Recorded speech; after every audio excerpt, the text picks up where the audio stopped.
स्वागत है आप सभी का। उम्मीद है कि आप सब अच्छे होंगे, मैं भी अच्छा हूं। दोस्तों, चाय व्यापार में इंसान आजकल दो वजह से बहुत ज़्यादा आता है। पहली बात तो जिस तरीके का ये दौर शुरू है, इस दौर में इंसान लगातार कोई अच्छा बिजनेस व्यापार अपॉर्चुनिटी तलाश करता रहता है। अगर बीते 5 साल की बात की जाए तो बहुत अधिकांश लोगों के मन में ये विचार आ रहा है कि वो बिजनेस करे, व्यापार करे। तो इसमें बहुत सारे रिसर्च करने के बाद हर पांचवा छठा आदमी ये सोच रहा है कि मुझे चाय का व्यापार करना चाहिए। इसके दो वजह है। पहली वजह तो इसकी यहाँ है कि यूट्यूब पर बहुत ज़्यादा जानकारी, गूगल पर बहुत ज़्यादा जानकारी इसके बारे में। पहले ऐसा था कि आज से 10 साल पहले, 8 साल पहले इतनी बड़ी मात्रा में जानकारी मिलती नहीं थी। मिलती थी मगर वो बहुत बेसिक जानकारी होती थी। लेकिन अब जो जानकारी सोशल मीडिया और दूसरे प्लेटफॉर्म्स के मार्फत आपके पास जो पहुंच रही है, इसमें उनकी इच्छा प्रबल होती है कि चलिए अब हम चाय व्यापार करते हैं। अच्छा, चाय व्यापार दो तरह के लोग आमतौर पे इसको सोचते हैं। पहला तो वहाँ व्यक्ति जो बस ये सोच रहा है कि मुझे कुछ नया बिजनेस ओपन करना है, नया बिजनेस मुझे चालू करना है।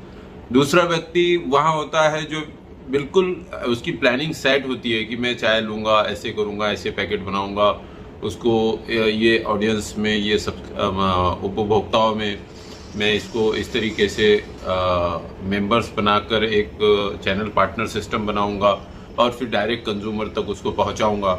और वो एक बहुत बड़ा प्लान सोचता है, जैसे MBA के लोग बिजनेस मैनेजमेंट की तरह एक रिसर्च एंड डेवलपमेंट R&D करने के बाद सोचते हैं। उन सारी प्रक्रियाओं के बाद वो अपना काम बहुत प्लानिंग के साथ और सटीकता के साथ, बहुत रिसर्च करने के बाद वो शुरू करता है। अब पहला व्यक्ति और दूसरा व्यक्ति में अंतर यही है कि वह यहाँ वहाँ से थोड़ी बहुत जानकारी पहला व्यक्ति लेता है और उसको लगता है कि हाँ चलो चालू कर देते हैं, क्योंकि लोग तो कर रहे हैं, लोग तो बढ़ रहे हैं, लोग तो तरक्की कर रहे हैं, मुझे भी बस वो चाय लेना है, मार्केट में जाना है। तो आशा करता हूं कि आपकी ये सोच भी पूरी हो जाए। काश ऐसा होता, लेकिन ऐसा होता है नहीं।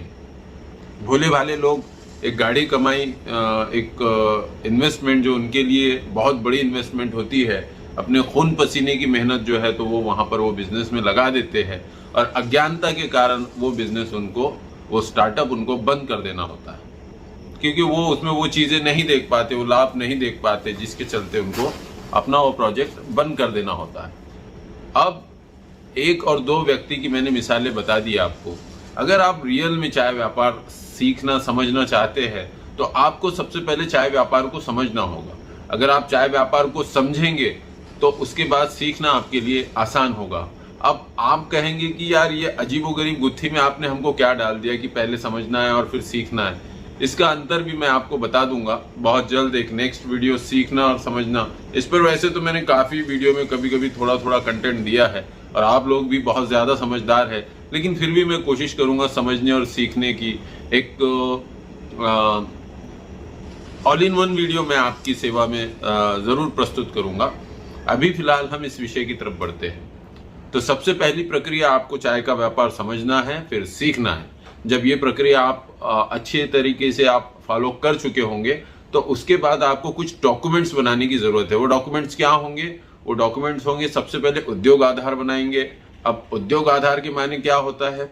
जिस तरह से मेरा आपका एक आधार, वोटर ID जैसा कोई डॉक्यूमेंट्स होता है, उसी तरह बिजनेस का एक उद्योग आधार होता है।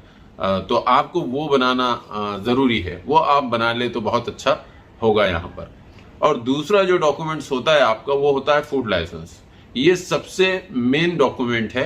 आप जो बिजनेस फूड का करना चाह रहे हैं तो उसमें आपको मेंशन करना पड़ेगा कि आप उसमें क्या करना चाह रहे हैं। आप होलसेल है, रिटेलर है, या फिर मैन्युफैक्चरिंग है, या पैकेटर है, या रीपैकर है। आप जो भी आप करना चाहते हैं उसमें उस विषय का एक ऑनलाइन अर्ज आप अगर पे कर देंगे, 1 साल के लिए लेंगे। बेसिक लाइसेंस लेना है, 100 रुपये उसके लिए पे करना होगा।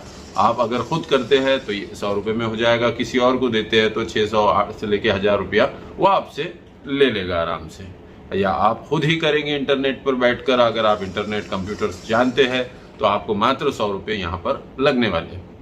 अब इसके बाद आपको जो चीज़ लेनी है वो आपके शहर में अगर नगर पालिका है, महानगर पालिका है या ग्राम पंचायत है, तो आपको वहाँ से महाराष्ट्र में उसको कहते हैं ट्रेड लाइसेंस, वेस्ट बंगाल में उसको ट्रेड लाइसेंस कहते हैं, और महाराष्ट्र में उसको कहते हैं शॉप एक्ट लाइसेंस, और अदर जगह पर पता नहीं और भी बहुत कुछ कहते होंगे उसको। तो वह डॉक्यूमेंट आपको बनाना है। अब आपका बेसिक बिजनेस में जो एंट्री लेने की जो प्रक्रिया है वो पूरी हो चुकी है।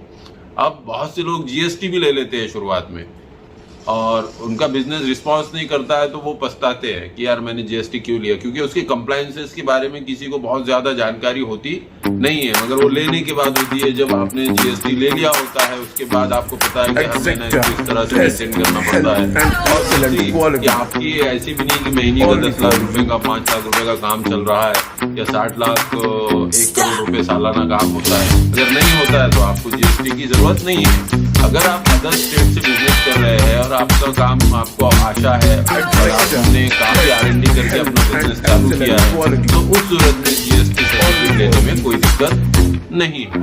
लेकिन शुरुआत में मैं ये कहूंगा कि 3, 4, 6 महीने पार होने के बाद ही आप जीएसटी के चक्कर में जाए, क्योंकि अगर आपका बिजनेस चल जाए, और चलेगा, बिल्कुल चलेगा, अगर आप मेहनत करेंगे, लगन से ऑथेंटिकेशन के साथ बिजनेस को चालू करेंगे तो आपका बिजनेस जरूर चलेगा। तो कंडीशन वही है कि 3-4 महीने बाद बनाएं आप। अब आपके डॉक्यूमेंट्स कंप्लीट हो चुके हैं, अब आप बिजनेस में आगे बढ़ने के लिए आप तैयार हैं। अब क्या बचा? सबसे बड़ी चीज है यहाँ पर कि आपने चीज़ों को समझा, चीज़ों को सीखा, और उसके बाद आपने डॉक्यूमेंट्स बनाए।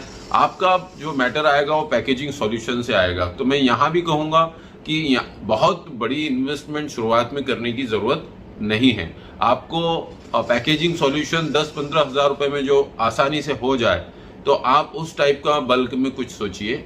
उसमें काफ़ी मेरे पास आइडियाज़ है, आप मुझे कॉल करेंगे तो पैकेजिंग सॉल्यूशंस के बारे में बहुत सारी चीज़ें आपको बता दूंगा।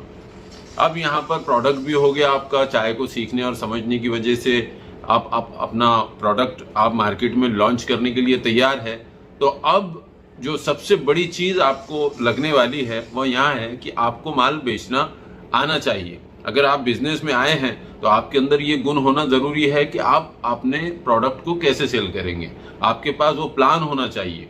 कुल मिलाकर मैं यही कहूँगा कि आपको बेचना अगर बेचना आता है आपको, हालांकि हर एक व्यक्ति को बेचना आता है, मगर कमोपेश वो अपनी कला को समझ नहीं पाता है, वो तुक्के लगाता है और अपने दिमाग की सोचों के पीछे भागता है। लेकिन मैंने कहा R&D और प्रोफेशनल तरीके से आने वाले लोग सारी तैयारी करके आते हैं। इस बात पे भी, बेचने यानी सेल करने पर भी हम एक वीडियो ज़रूर बनाएंगे।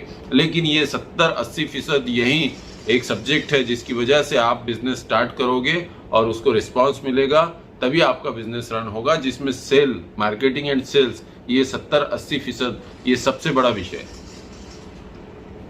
किसी भी बिजनेस को स्टार्ट करने के लिए अगर आप बेचना जानते हैं, अगर आप मार्केटिंग करना जानते हो, तो आप उस बिजनेस के बादशाह बनेंगे। इससे आपको कोई भी रोक नहीं सकता। उम्मीद करता हूं कि यह वीडियो आपके समझ में आएगा। छोटा सा वीडियो है। अगर आप चाहते हैं कि मैं और किसी सब्जेक्ट पर आपके लिए वीडियोस बनाऊं तो प्लीज़ कमेंट्स में मुझे बताइए। लाइक, कमेंट्स, सब्सक्राइब नहीं किया होगा तो सब्सक्राइब कर लीजिए। साइड में आपको एक बेल आइकॉन का बटन दिखेगा, उस घंटी का बटन दिखेगा, उसको आप घंटी के बटन को दबा दीजिए ताकि बहुत ही महत्वपूर्ण जानकारी आपको मिल सके, नोटिफिकेशन आपको प्राप्त हो सके, सही समय पर आप हमारा वीडियो देख पाए। चलिए, जय हिंद, जय हिंद, जय हिंद।